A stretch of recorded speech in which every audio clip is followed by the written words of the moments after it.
Good afternoon, everyone. Thank you so much, Doctor. My name is Regina Namugera. It was supposed to be Dr. Wate here presenting, but I hope you'll allow me to present on his behalf. And what I'm about to present is our findings from Nakaseke district in relation to climate change and its impact on food production there. Briefly, I'll tell you about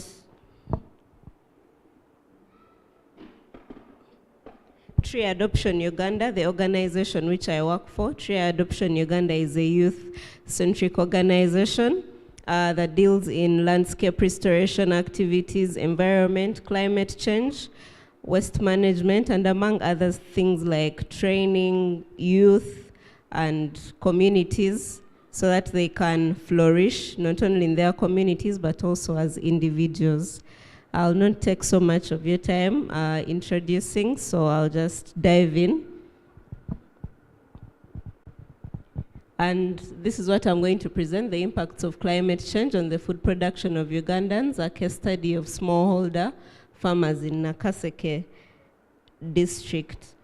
And I would like to say that generally, well-being includes the experience of health, happiness, and prosperity. And the major indicator of well-being is physical wellness. I mean, when you look at someone, physically, you can easily tell that they are not well. And usually, when you are not physically well, the first indicator is that you are not feeding well. Of course, we cannot judge the mental health, but the wellness of the body firstly relies on relies on food, your food intake, and as a result, your body will reflect. Food production relies mainly on agriculture. We are talking about food insecurity today, and yesterday and tomorrow. But for the case of Uganda, the main industries are agro-based, and you can tell that people here, very few people can actually go to the market and buy food every day for themselves. People here rely mainly on what they have grown, what they have planted. One of the previous speakers said that, yes, we practice agriculture and the percentages are high, almost 83%, but it is not on a large scale. It is on a small scale, which includes some of the people in Nakaseke. They grow food on a small scale, and they rely on that same food to sustain their families and because they cannot go every single day to the shops to buy food. And the Ugandan National Bureau of Standards estimates that 70% of Uganda's working population is employed in agriculture. If they are not in active farming, they are employed maybe in the industries that process agricultural products and the rest. But in spite of all that, in spite of the biggest percentage of Uganda being employed in agriculture, agriculture is at the mercy of the changing weather today. And like the previous speakers were saying, we practice rain-fed agriculture. Without rain, nothing can be done. And irrigation can go so far. Imagine someone cultivating their 6-acre piece of land and they have to irrigate it. It is not practical at all. And this has really led to food decline when the climate changes and we are experiencing the negative effects. Effects can be in so many ways, but right now we are talking about the negative effects of climate. And the rains delay, or when they come, they result into floods. We experience shortage of food because there will be no planting, and even in the process, while you're waiting for the rains to come and you cannot plant, you are tempted to eat the seeds which you're supposed to have planted. Still today, scarcity of food due to changing weather is already happening. You've already seen the scenario in Karamoja, in northern Kenya. It is going around. And we are talking about food insecurity today and yesterday and tomorrow. But what is food security? Food security has been defined to mean a lack of consistent access to enough food for an active and healthy life. What is consistency? Consistency is having a balanced food supply, not a situation where you plant only matoke, you eat only matoke year in, year out, and that's it. It's supposed to be a constant flow of healthy food that is going to enable you to live a healthy and active life. And what is the problem? The problem today in relation to food security is the World Food Programme estimates that 130 million people today suffer from acute hunger, largely due to man-made conflicts, climate change, and economic downtowns, like people have already said. In Uganda, where communities that entirely rely on agriculture, a case study of Nakaseke, depend on rainfall, farmers face a dilemma, especially in determining when to plant, when they can harvest, when they should not, because what we always knew as the plantation seasons or the patterns of planting have changed. So it leaves them confused as when to plant, when they can harvest, if any, and that has created a very, very dire situation here in relation to food production. Over the years, Uganda has experienced mostly a tropical climate. I remember when we used to be in the lower school, they used to tell us climate is a period that takes 40 years, and a country will have to experience that for over 40 years. I believe this is the time when it has changed. They used to tell us Uganda experiences tropical climate with even rainfall, convectional, and relief. But right now, things have changed steadily fast, and they are quickly influencing our lives. Aside from the changing patterns in the planting seasons, we cannot deny that there are also other factors that are actually influencing food production. There is a presenter that mentioned that we have everything we need for agriculture, but if you actually go to these villages, that is not actually the case. Some people do not have land to farm, but the rain will fall, but they will have nowhere to plant their grains, if any. Some are squatters. Some are just custodians of the land, and they have rules they abide by. The owners of the land might say, please do not plant trees here. You may just plant only this food crop and exist on the land. So it appears that these people own the land, yet in actual sense they do not, because they cannot even cultivate it for the food that they need to survive. So that is the problem we have. This study is still ongoing, but the background of it is that Tree Adoption Uganda has always worked with smallholder farmers in Nakaseke for agroforestry. We deal in agroforestry, and we have worked with farmers there to grow trees, indigenous trees, alongside their other food crops in a bid to mitigate climate change. And whereas climate change affects food production, like we are saying today, when the planting seasons change, you cannot even plant trees. You're not going to eat the trees, but you cannot even plant them if the patterns have changed. For example, if you plant a seedling and the rains are not there, it will die. You will lose everything.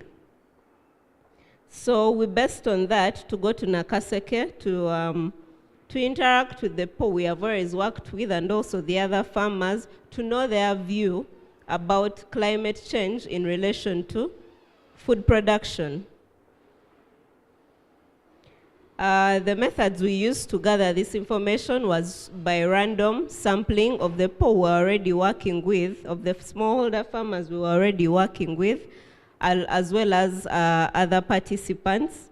And an interview guide was prepared, which captured the demographic details, their age, marital status, occupation, and their thoughts, because these factors, we believe, influence food and how you are going to use it and how you are going to obtain it. So summarily, what we found is most land ownership is by way of succession and inheritance. When you find people there and they'll tell you, I have 6 acres of land, 4 acres of land, it is actually because they have inherited it from their parents and grandparents. Most of the people who own land there and do not live there are in Kampala, and the people they live there are the squatters I was telling you about. So they do not have total ownership of land, and they cannot exactly use it the way they would have wanted to. Some of these limitations also limit the food production there. For example, someone will tell you, do not plant avocado on my land. If you want, plant only beans. And imagine how someone can survive on only beans. The dominant source of income is agriculture there, with 85% of the interviewees solely relying on agriculture produce for income. They plant some food mainly for their home consumption, and also other things like the perennials, coffee, which they sell with a view of getting some money for maybe the education, some money to service other rights, health, education of their children, and the rest. So summarily, most of the interviewees understood the linkage between climate change and the food production. When you interact with them, definitely, they will not tell you that climate change is this. But from the interactions you have with them, you can see that they actually understand. At the end of it all, I'll give you a case study of a certain gentleman whose story we are going to publish. So I thought it interesting to draw this table to show you how critical the situation is. The effects of climate change to food production are many and broad, but some of them that are affecting Uganda today at the forefront are 2, and that is delayed rainfall or dry spells, which are experienced in some parts of Uganda, whereas in other parts, it is excessive rainfall or floods. The balance is not there. So if there is delayed rainfall or dry spells, you cannot plant anything. Where you cannot plant anything, you'll be forced to eat what you're supposed to plant. One of the presenters asked here, what is the reason for which we preserve? Some of the reasons for which we preserve food is to actually plant it in the next season. But when the next season delays, that means harvesting is going to delay. That means while you wait, you're going to have to eat some of the things that you have preserved for planting. And while you're waiting, and the sun is so hot and you are in a dry spell, some of the other things you will have harvested, maybe like some vegetables like avocado, mangoes, all those will also not be harvested because there is no rain to revamp them. So you'll eat the seeds. And in any case, you persist and plant the seeds and there are no rains. Maybe rain has fallen one night and you're convinced that, yes, it's now time to plant. And you plant, then the rain does not fall for the next 1.5 months. Those seeds are going to die and you will lose. So at the end of it all, in a situation of a dry spell, you'll have nothing to plant. Where you have nothing to plant, there is no harvest. And what does that lead to? It leads to food scarcity, it leads to hunger, it leads to poverty, because I've already told you some of these people entirely rely on the food they produce. We look to the other side of the excessive rainfall that brings floods. When floods happen, what happens? The seedlings that you will have planted because of the promise of rain are going to be washed away. When they are washed away with also the soil that is meant to make them grow. Now the seeds and the topsoil have been washed away. And now you want to plant again. When you plant again, the soil is not of good quality as should be. So you will still have low harvests, low or no harvests. When you have low or no harvests, what is that going to lead to? To our center, the middle point, food scarcity, hunger, poverty. So what is the way forward for us? I know so many people have been coming here and each giving their way forward. which is very good. And I would like to commend all the players that are doing what they can to curb food insecurity. I mean, without food, when we are not food secure, there is no life. What can we do? People in the agriculture sector should practice diversification in farming, especially by mixing crops that mature at different times. For example, if you plant maize and beans and you have some bananas, when a hazard occurs, maybe the floodings come and the beans are washed away, you might remain with the matoke. If the maize has died, or if whichever other crop you have planted has died, if you planted a category of things, depending on how much land you have, you can salvage something else so that you are not totally in scarcity of food. Generally, we should all work towards mitigating climate change by engaging in environmentally friendly remedies, planting trees of diverse species. Do not only plant indigenous trees, you can plant also fruit trees, and either way you can gain. Whereas the indigenous trees are helping with absorbing the carbon emissions, you can eat some fruits in the days when you do not have food. Communities should be encouraged to plant dual-purpose trees. That one I've already mentioned, I beg your pardon. And for those communities for those of you here who practice indigenous tree growing or tree planting, you can encourage these people or you yourselves to plant the indigenous trees alongside some other types of food. There is, for example, the climbing yam. The climbing yam can be planted with trees so that they grow together, so that when this person is watching the trees grow, he is not only cultivating for the trees, not only weeding the trees, but they can also grow foods like the indigenous yam, which twines onto the tree, and he can harvest that food when he's not harvesting the trees.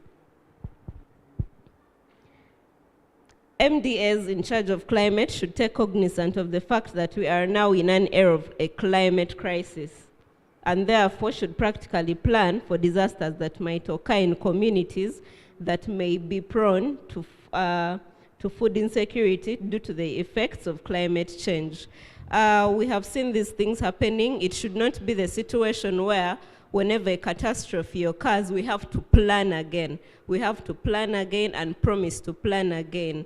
We should practically engage to enforce these things now, so that those regions, especially of Uganda, that we know that are prone to food insecurity, that they are secured when those times come, people will not lose lives. Also, MDAs like ministries of health should encourage good nutrition practices right from early childhood, like the architecture program that was presented here.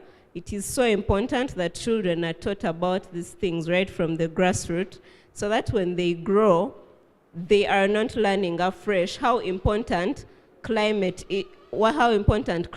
change is and how important it is to preserve our ecosystems. So right from the grassroots, we should encourage good diet. And when you're encouraging good diet, let's say in schools, government schools, or in people's homes, it will challenge those same homes to grow fruits or foods that contribute to a good diet, which is nutrition, and all that is food security. Finally, I'm trying to summarize as much as I can. Finally, I brought you the story of Mr. Mayombo Chizito. Mr. Mayombo is one of the smallholder farmers in Kaseke district. And as you can see, he's there with his family. In demographics, the number of people you have in your home, the social construction, all those contribute to how you're going to produce the food and how you're going to use it. So he is a resident of Chivowa village in Nakaseke district with 6 children and 2 other dependents. He's a farmer and solely depends on that to sustain his family, to educate them, and the likes. He plants beans, matoke. Matoke is the highland banana, which is a common food here in Uganda. And alongside other perennials like coffee, which he sells. For example, coffee is not an annual. You plant it once and you wait to harvest after maybe a whole year. So he has all those on his 6-acre piece of land. And I want to interest you in what he thinks about the planting seasons. To him, there are 2, but he says right now it's not the same situation as it was 35 years ago. He mentioned he had been staying in Nakaseke for, he's now 48 and he has been staying in Nakaseke for over 35 years, but things today are not how they were. So from this interaction, you can see that this person might not define for you what climate change is, word per word, but they really do understand their role in it. And when I asked him if we have a role in this, he said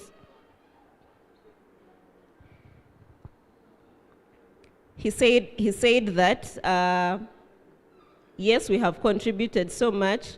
We have cut down everything. We have cut down the trees, even the fruit trees, which are supposed to remain even at the worst. If you are very challenged economically and you want to cut down all the trees, he thinks that at least the fruit trees should remain. And he said,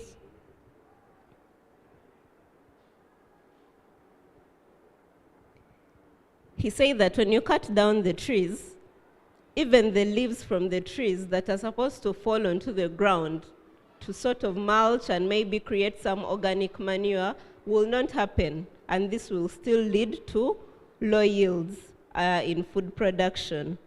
So what he advises is,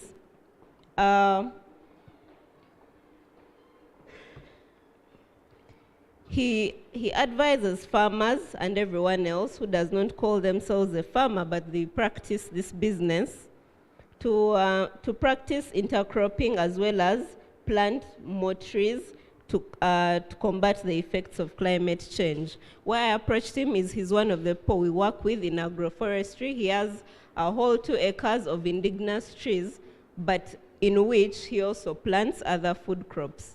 So he encourages that whichever person is doing this out there should also interest themselves in this. Thank you so much. This was a summary production, but we hope to share the final piece. Thank you. Okay. Let's start off a farmer. Thank you very much. Can I have Akelo coming?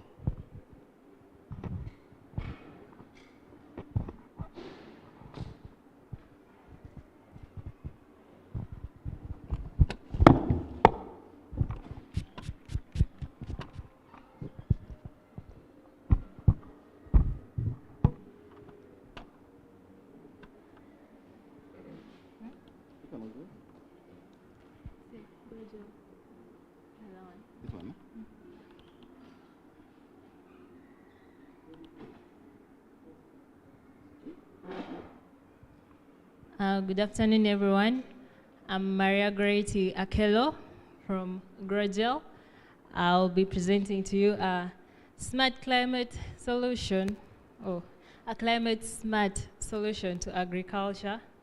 Yeah, my presentation will be precise and simple. I hope you all enjoy it. Thank you. Grogel, we focus on food insecurity in Uganda.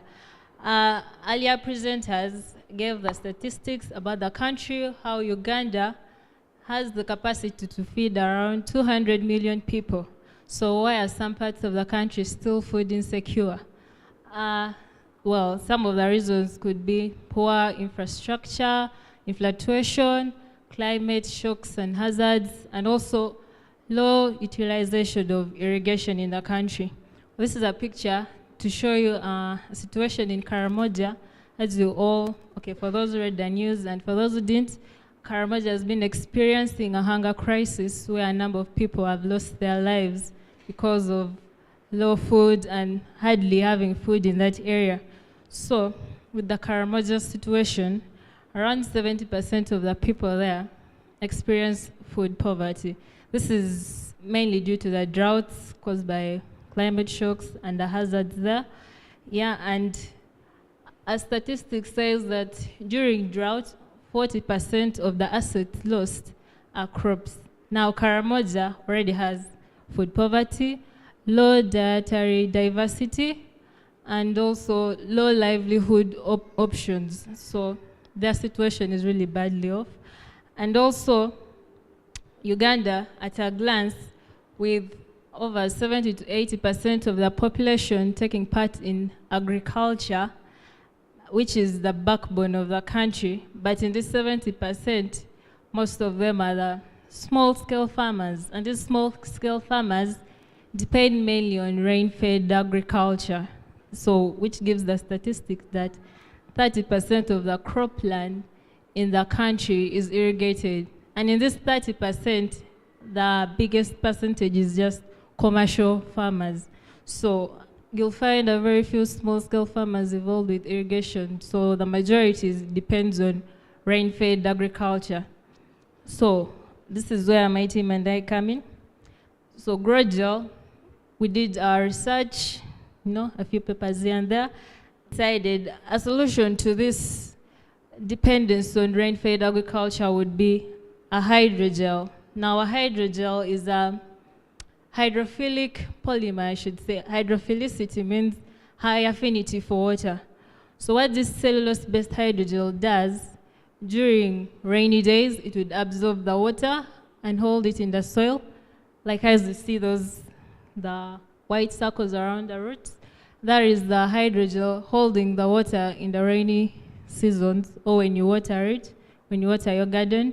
So that when there are dry seasons, this hydrogel would release the water into the soil and the plant will still always have access to water even in the dry seasons.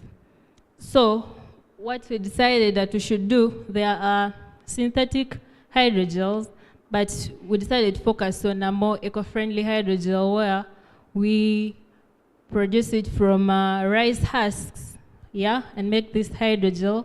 Well, why we chose rice husks? Because rice husks are good soil amendment, and also they help improve the soil profile, the filtration of the soil, so it's very good for the soil. So with this hydrogel that we made, it has those few value propositions, which will be very good in agriculture. As you can see, it holds the water molecules and releases them back in the soil on in dry conditions. Then, as you know, the dry, semi-arid climates, the soils are really, like dusty and they don't have water.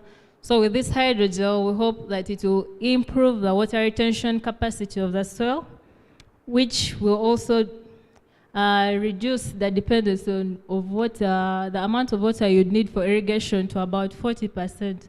And with this hydrogel, it will also increase the soil nutrient retention, and the soils will have an improved soil profile to support agriculture even in the dry conditions. So it will be of a very good help to the small-scale farmers who would depend on rain-fed agriculture, and if they apply hydrogels to their soils, they will always have water for the plants, and in a way agriculture will thrive as well. For our traction, okay, this is the first sample of the hydrogel we produced in the lab. As you can see, this one holds some water. It's still not perfect, So we got some funds. We were given funds with Peace First organization so that we want to work on our product and kind of perfect it so that it can actually meet the needs of the consumer. So that was our very first product that we made. It can hold some water, but not enough as we would like it to hold. So with these funds, we hope to improve the Yeah, as you can see from that video, when you tilt it, is it clear? Is it clear enough? Yeah, you saw the hydrogel, it broke off a little, but it's still a bit compact, so it can hold some water, so which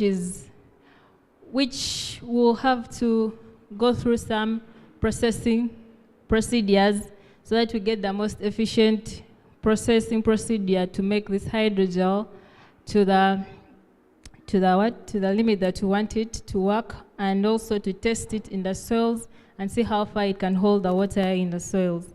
Yeah, that's how far we've gone with our project with this hydrogel. And this is us grow gel. Grow gel started as with a team of 3 with Canada Africa Innovation Fellowship and EWB, Engineers Without Borders organization. So we went through that process, and then we decided that we'd come up with this idea of a hydrogel to combat food insecurity in the country, and with our vision being strengthening food, as farmers play a key role in strengthening food security in their communities. So our mission is to empower farmers to combat the effects of desertification by effective use of water, and hence we can have a food secure world. With our slogan being Kulisha Dunia, which means feed the world, I will invite you to join us, Grow Gel, to feed the world. Thank you for listening.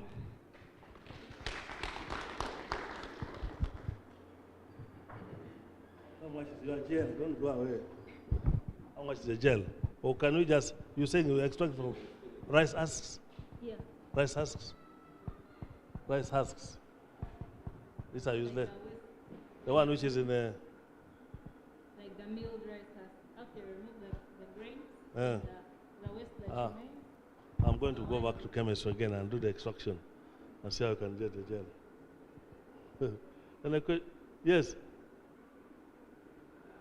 You want to support our question? I want to know that question. No, just hold it. We have the last presenter. Come, quickly. Last presenter, then we have a discussion. I'm interested in this one. If gel, how much can you produce per ton of rice husks? Then from there we can start doing the business, isn't it? Yeah. Very interesting.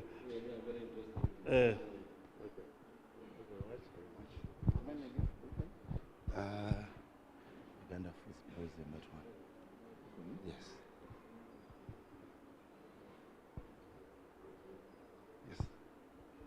Yes. Yes. Good afternoon to everybody. I'm Watson Matsa. I am the CEO of Isis Farm. So we got introduced a bit earlier by the VC. We presented the platform, and that was quite encouraging. But we're a startup that is basically being funded by the university to create a climate-smart technology that can help most smallholder farmers in Uganda. And we've been, I think, live for the past 45 days. And we have had some good results. We've had about 20,000 tested farmers on the platform. And we are partnered with Airtel, and the platform is free to use. And we've basically built a platform that bundles all the services of smallholder farmers in one place. I won't talk about the problem of smallholder farmers. We all know them, and I think I'm the last speaker, so they've talked about them to the nth degree. So what we want to do now is, how do we take the farmers forward? How do we get to Karamonja while we are in Kampala?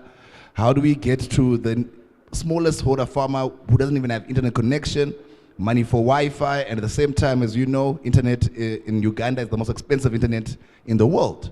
So we built a USSD. You can actually dial it right now if you've got Airtel on your phone, *222#. And with that USSD, it's free to use. The smallholder farmer can register his own profile. And that's quite important, right? So we heard today that there's an issue with data. And currently, there isn't a lot of data for smallholder farmers, right? Smallholder farmers don't have data. Organizations such as your NARO don't have data. Your universities need data. All the research units need data about smallholder farmers, and that's actually not there currently.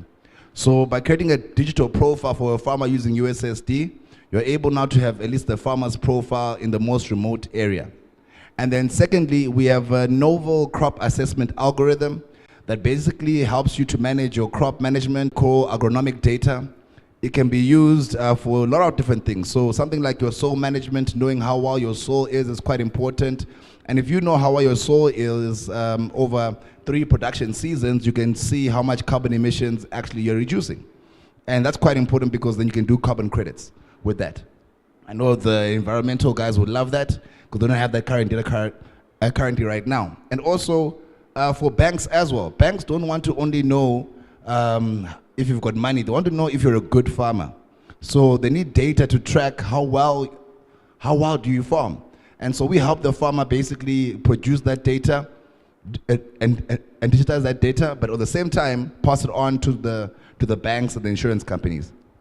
We've gone further. We've also partnered up with Airtel to also allow the farmer to have mobile money services. That means that he can receive money into his mobile wallet, so he can get a buyer who's far away from him, but at the same time he can receive his money digitally, and at the same time he can also pay for inputs. And I think that's quite essential because right now we've got a problem with quality suppliers and also a big problem with the middleman, because the middleman is not sharing the value of what he's getting from a perspective of getting the right price. So by us being able to track the crop and have traceability of how the crop was actually farmed, we're able to prove how much the farmer spent on his crop so they can get the right price for his particular crop. And that's quite important, and also for an export market, it's also quite important because for export markets, you have to prove exactly how this crop was farmed for you to be able to export it to different countries. So that's quite essential. And then also, we also allow the smaller farmer to order tractors and hire transporters to move goods for him. And I think this goes very well with the university's tractor mission right now. And we are doing this because we realize that you can't have services in siloed places, right? So you can't have services for transport here, for inputs there. We need a singular place where smaller farmers can have access to these things. And for example, if you're looking for a nice grow gel, right? You need the grow gel suppliers in one place so they can supply the most farmers, right? And we believe that this whole system really brings the value chain together because this is an ecosystem approach and it will help everyone else. We also allow financiers to have the data as well, so farmers can have access to data and loans. And then thereafter, we also allow the farmer to get insurance. So insurance is one of my favorite ones because, as you know, in Africa, even Uganda, there's only about 2 insurance products across the whole insurance spectrum. So what we are doing is that we've actually introduced 4 more insurance products, which are quite interesting. One of them is, my favorite is Germination Insurance, right? So why can't a farmer be claim for seeds not germinating? Because if there are bad seeds made by these seed companies, they should be able to have a claim for that seed and get their money right now and be able to quickly replant that seed. So we're introducing a lot of micro insurance products that will be way more affordable than the traditional crop insurance, because right now insurance companies are insuring the whole production process. We are saying you can insure parts of the process, and germination is one of those products. And so yes, we allow the smaller farmer to get access to this thing using that simple 3310. You don't need internet to really give access to services for smaller farmers. So we have seen it working very well so far, and we are actually looking to expand across the whole country as we speak. So I don't want to go into too much detail of this, but as you know, having low productivity really affects the smaller farmer in Uganda, and that sort of has got cascading effects, as everyone has highlighted in today's meeting. And we thought that the lack of technology really is big. So lack of technology when you're talking about seeds, lack of technology when you're talking about connectivity, lack of technology in general. They don't have anything. And I think once we fill in that gap, we can start to get the smaller farmers back onto producing higher productivity, and so that we can sort of kill the whole vicious cycle of poverty, what you see here. So We really believe that once technology is embedded within the smallholder sector, it starts to slowly eradicate poverty in those areas. So we're all about that. We're all about helping the smallholder farmer and ensuring that he has got the right tools for him to actually have a better life and more sustainable life. So I think I can skip this one to save time. So our target partnerships are basically everyone. We want to work with government agencies that support farmers, NGOs that support farmers, warehouse receipt systems. I think the warehouse receipt lady was talking about making an index, and one of the things she needed was crop management data and soil management data. We collect that data and we can help them. We also want to partner up with banks, microfinance companies, insurance companies, agro-processors, local and foreign buyers, commodities exchange, input suppliers. So Grow, I think your solution is awesome. We should definitely partner. Soil testing labs, logistics, environmental agencies, and research centers. We are fixing the main issue of not having data in the economy, and we believe that when we have this data, we can help improve the whole smallholder farmer sector. So thank you very much. We are here for the next week, so please do approach and test out the platform as well. We're keen to partner with everyone. Thank you very much. So you must have an Airtel line, condition number one. Okay, we have heard about ESUS, and that is it. You wanted clarification from the jail?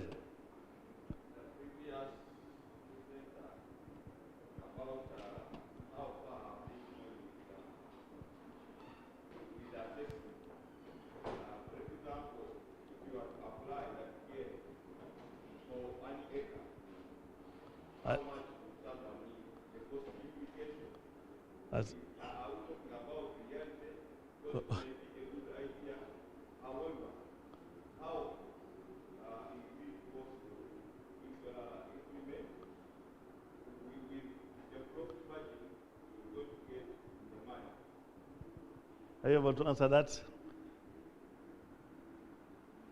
Is it real or you are just imagining? All right, we are going to make a presentation about a 1 acre output project now. Thank you for that question. Oh, I'm actually here with my teammate. Get up and this.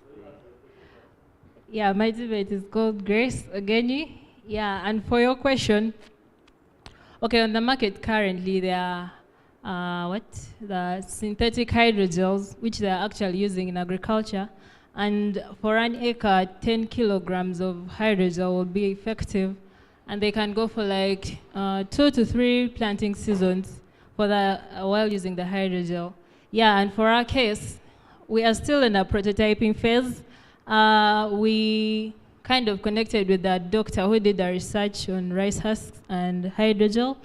So he's in touch with us and we want to partner with him to see how we can put this eco-friendly idea of a hydrogel on the market that will actually be very helpful to the farmers. So we're still in that stage of trials and hopefully we'll be successful, though we'll need more funds to actually make this a reality. Yeah, it's not really a dream, but there's a reality part of it already, but it's still under research, so that's what's up.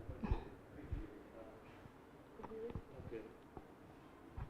Just like I think the catchword is that they want to use rice husks. Rice husks are Garcia. Before, they were Garcia before, now they are not, because the people in the industry are now taking it as a fuel. So you're also going to compete for it now.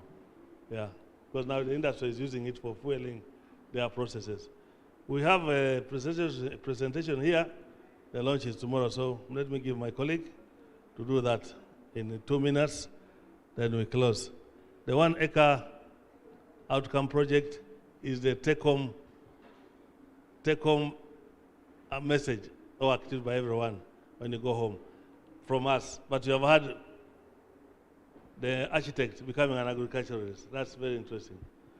We have had the grow gel, so many new things here. But now let's listen to this one as we close.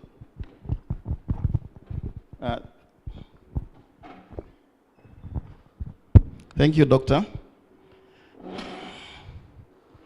My name is George Lubega Matovu. I'll make the presentation, then Dr. Kurut will add on a few things. This presentation is in addition to what we have been discussing since yesterday. We had very good information from Major General Kavuma. Remember what he told us? That if we are to succeed, the three groups have to work together. I think you remember that. And then also you remember Dr. Emma Nalima. She's already working on the 1 acre to produce food. And then we had a lady from the Ministry of Water and Environment who told us about the policies and laws in place. As I've told you, I'm George Luvega. I have been talking about climate change for over 25 years. I participated in the production of the first State of Environment report. That was in 1994. And some of the things we are talking about, actually, we guessed it right that it will happen. I've been working in NEMA for over 25 years, but I'm now out, and I'm working with Climate Change Action East Africa. We're looking for solutions, practical solutions. The problem we have in Uganda is that we have very good laws and policies, but implementation is lacking. Actually, I used to work with colleagues from Rwanda who went back to their home and they did wonders in Rwanda. I think you have been seeing it on the media. So, the 1 acre model, the policies are there, they're not being implemented, okay? As Major Kavuma told us, let's start on individual basis. I think we shall reach somewhere. So the 1 acre model, we are aiming at looking at the issue of biomass. And once we look at the biomass, there is something we're doing about climate change. And then if we look at the income of the people, the livelihood, okay, some benefit from the environment, that's when our people will listen. That's why we are combining biomass, livestock, and livelihoods. The issue of waiting for a season to get some money in people's pocket is not sustainable. So we think that if we can have a project which combines issues of climate change and issues of income, and then livelihood on 1 acre, I think we shall be moving somewhere. There have been a lot of talks that climate change doesn't exist. It's not practical, it's not there. I remember even in the Americans were saying, no, those are scientists talking nonsense.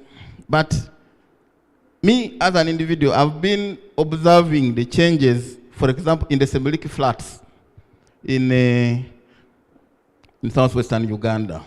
It was brought to our attention that was in 2005 by UPDF, that there was a problem on River Semiliki. I took an initiative, I walked the entire length of the river.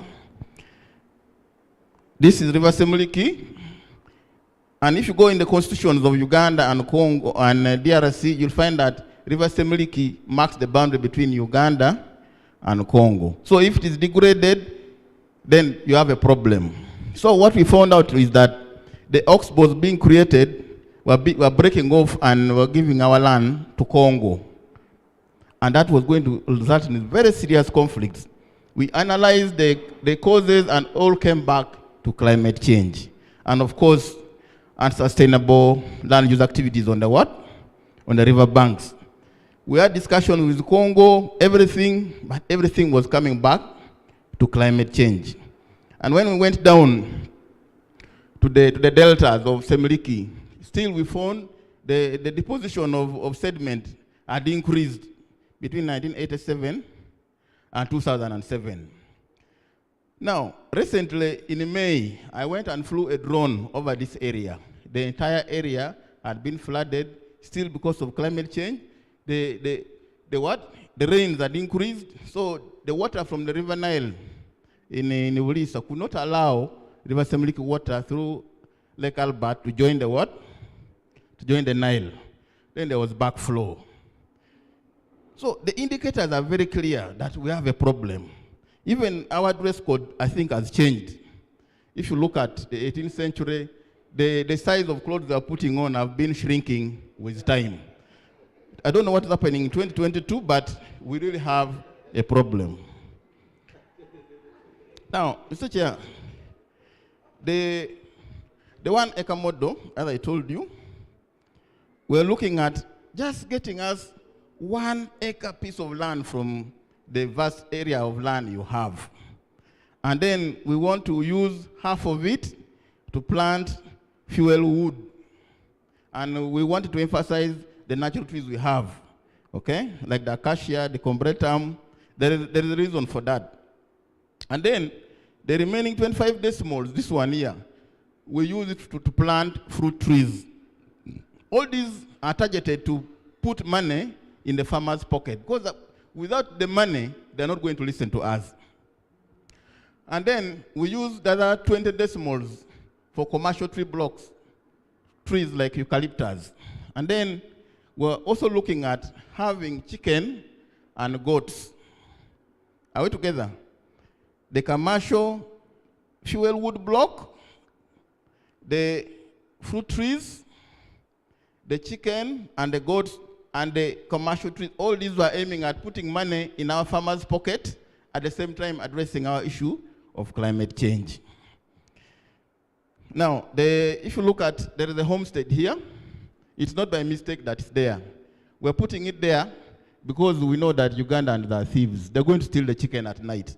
That's why we want someone to adopt this project to make sure that the acre allocated is near the homestead, such that at night he has some little bit of work to ensure that he provides security to his what? To his chicken. There has been, during the consultations when we were developing this project, on the issue of theft. Some people who are able even to implement the project are saying that no, if I go for goats, they're going to steal them. If I go for chicken, they will steal them. But we have got solutions to all those problems. For example, if this is your setup, you are staying there in your house, at night, the chicken are in their what? In their pen, and the goats. What you do, you just put a local dog outside in that fenced area, because the entire area is fenced, okay? And when we went costing, the cost of the fence was the highest, because we want to use chain link, and one roll of chain link is between 250 and 350,000, okay, of 18 meters. So when you cost the chain link, it is the only expensive thing you need here, but the returns are enormous. So the goals, the project goals and objectives are very clear. We want to have a climate change community energy resilient. We want to have those people to be energy resilient. We want to enhance their well-being. You have heard, we have been talking a lot of programs to get people out of poverty. This is one of them. Then we want to create awareness on the challenges of climate change, that our people are well prepared and they guard against any eventualities. So in the end, we expect a household which are self-resilient on biomass, household income increased, and also we want to become a champion to campaign against climate change. Now, in the design, in the project design, what we are emphasizing is that we need only serious farmers, okay, not brokers. Serious farmers who are willing to undertake the project himself and next to his homestead. We need land. If we start buying land, the project will not work. We only want to deal with those who can provide land, at least 1 acre piece of land, okay? Then we want access to a tractor to plow. Then we want seedlings, fencing materials, chicken, and the goats. As I've told you, the fencing materials was the most expensive when we came to the costing. In the first year, once once we have agreed with the farmer that we are moving forward, we want the area to be plowed. We grow their legumes, can grow their cowpeas or beans, and then now we start dividing and planting our trees and the fruit trees. We also want to emphasize that we want to minimize on the mortality of the birds, because they're dealing with the birds. We're looking at broilers and local chicken. That's the first 3 years. And then in the third year, we want to look at now introduction of the what? Of the goats. Okay? After 3 years, we want to bring the goats, because now the trees would have grown about 1.5, 2 meters high. The ones we planted in the first year, there was only chicken, which was staying in that fenced area. But now, after the third year, we want now to introduce the goats. But now the farmer would have been empowered commercially. He has some money. We want him to contribute to the project. We have tried to analyze the investments and the returns per year. The green, the DP, the green one, that's the model one, okay? I want us to move together on this. The green one, those are the broilers and the eggs. We found out that out of the investment of about 8.4 million, okay? After the first year, the returns, you get less, you are making a loss after the first year.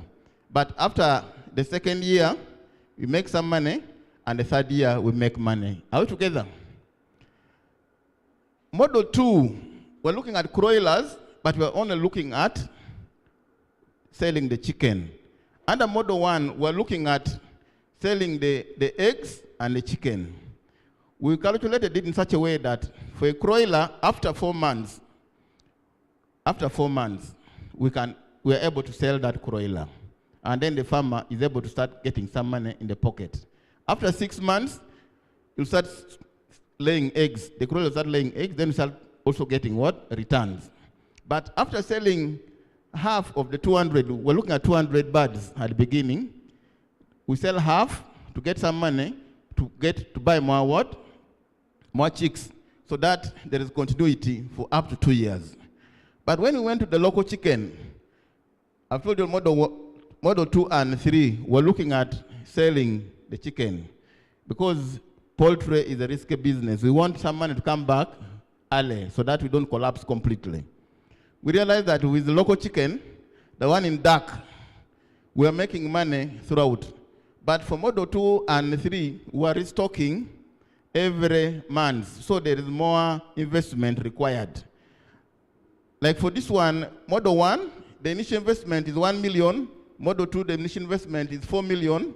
Model 3, the initial investment was 7 million. Are we together? But the cumulative returns for all of them, not very clear. You can see that for model 1, it's about 70-something million. And then model 2, 80 million, and the other one is it's about 120 million. So we're looking at these scenarios, the 3 scenarios, playing around with the poultry and the goats. This is for the poultry. Then after the third year, now we're introducing the what? The goats to run for the next 5 years. Briefly, this is the 1 acre model. The details I'll provide as need arises. Eyalama Noi.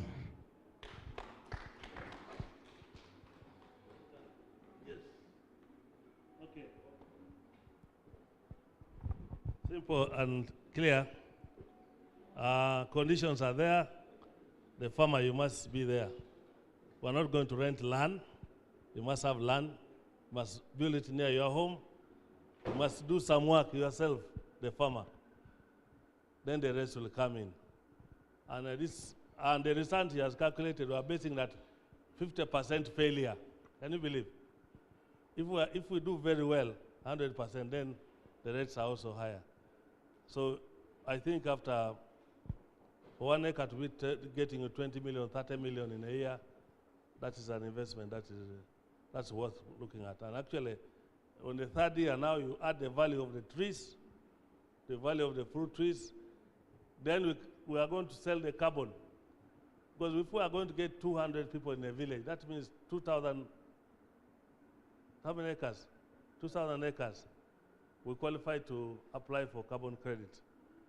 And we shall calculate from the fifth year. We start calculating until the end, and then we get a lot of money. It's a simple thing, but not simple. Because when we are talking to people in government, they say, no, let us try the PDM first. I say PDM, there are LCs, there are councillors, so many people in that PDM. This one is you alone, you and me. So if it's a project for you, if you fail, it is you alone. So it's more attractive.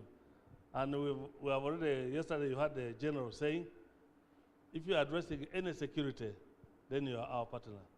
So OWC is going to support us to start this on with the clear farmers. We also want to start in those districts that are really far stretched. World Food Program has indicated they would want to start it in Kamoja, where we can get those farmers straight away. And those are the conditions. There are many conditions. If the farmer is a Kampala man like me, and then the farm is in wherever, don't go for it. Own operated, okay? Own operated. That's when you get. Because we say own operated because you must also work. You, the farmer, you must put your energy into this system. If you don't, and you are going to use hired labor, then the costs go up. Then you say this is not viable, and then that's not required. So this is what we invite you to do, and this is what we are promoting, that after this, we are addressing two issues that we are doing. We are linking climate change to food security. This project is a direct link of climate change to food security. It's the outcome that we go with.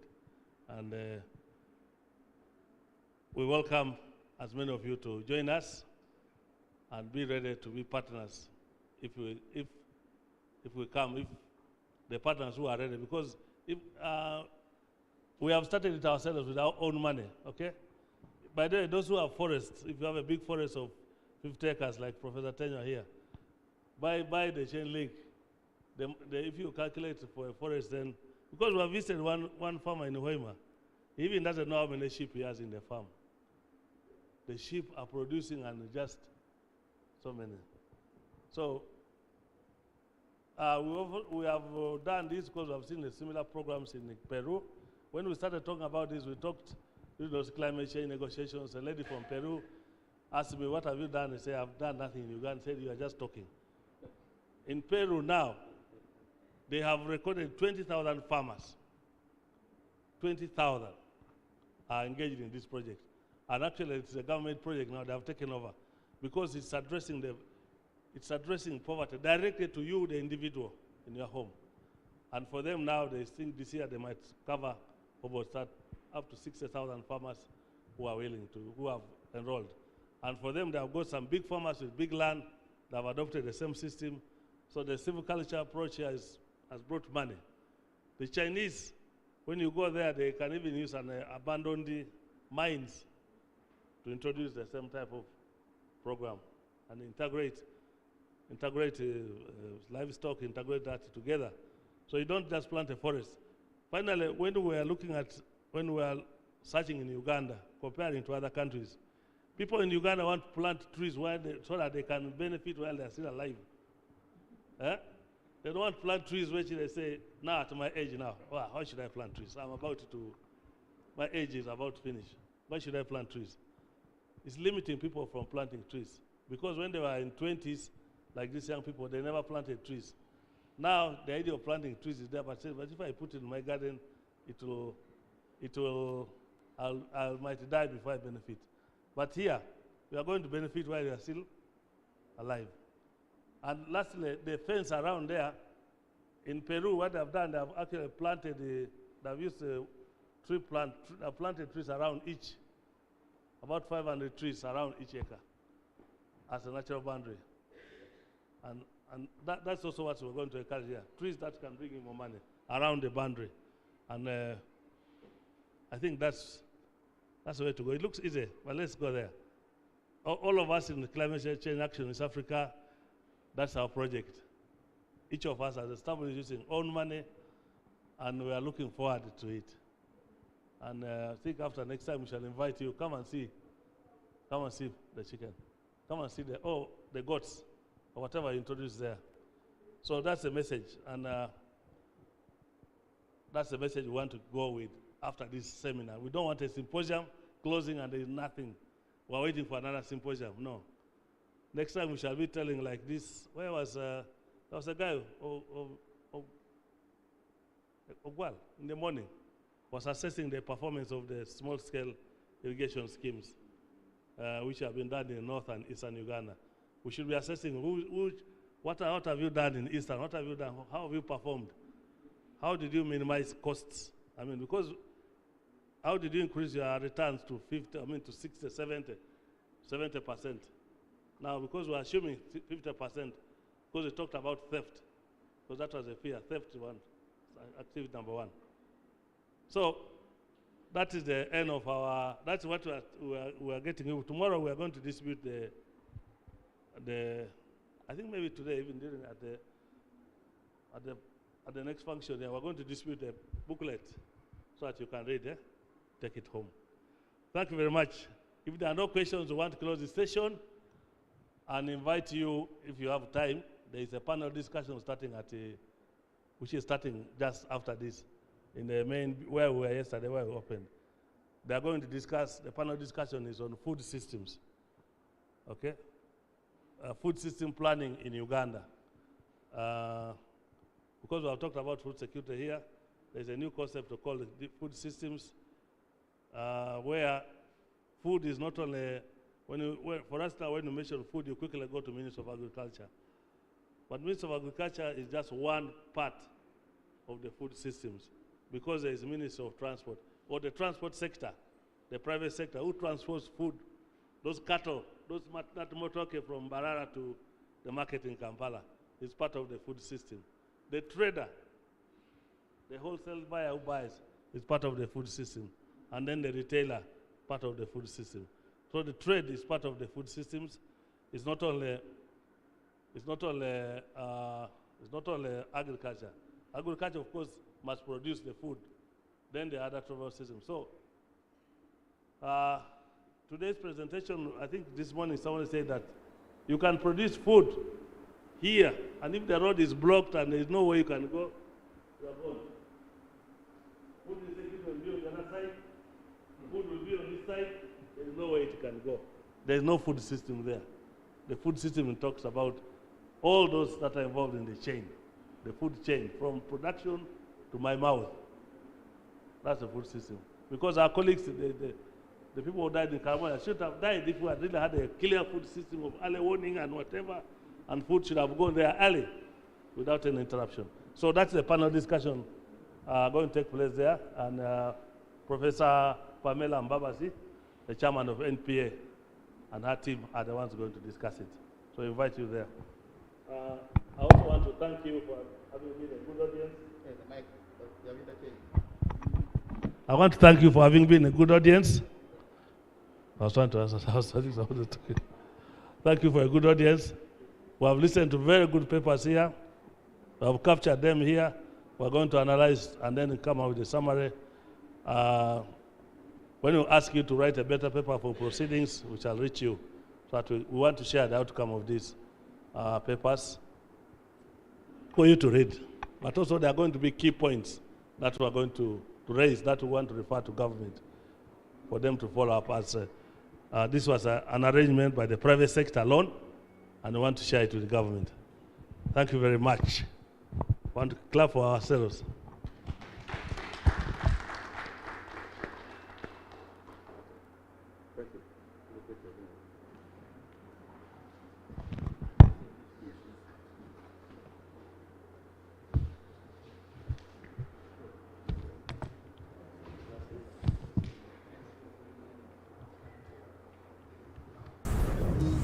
When the world looks at you, they think you're too young, not wise enough nor strong enough to fathom the complexities the world brings, to break barriers and be the change the world seeks.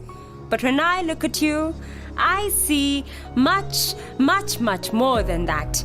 I see strength and tenacity, boldness in your creativity, beauty in your diversity. Like a phoenix, you rise above every adversity. The world's not ready for what you've got in you. I see the sun rising upon a new day, shining a light on a new wave of champions, brave enough to find a new way. I see you with a vision of an eagle And a heart for your people. I see you become a team that sets out to pursue a dream. With each and every stride you make, I see your golden heart. Selflessly giving to each cause you take, I see your hand. Selflessly reaching out, hoping the world sees the change you make.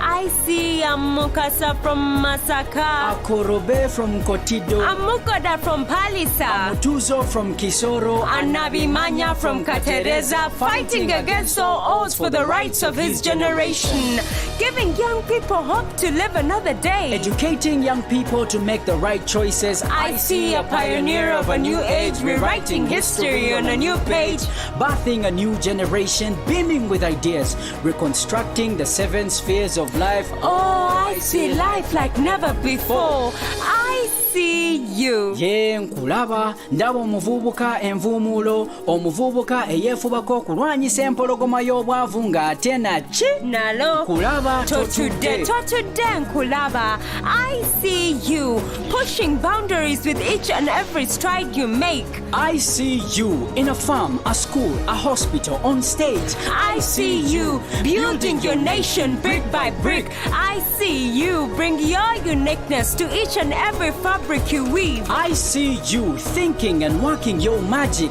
moving the world with Every click you make, giving only the best you've got, engraving your name on the souls you touch.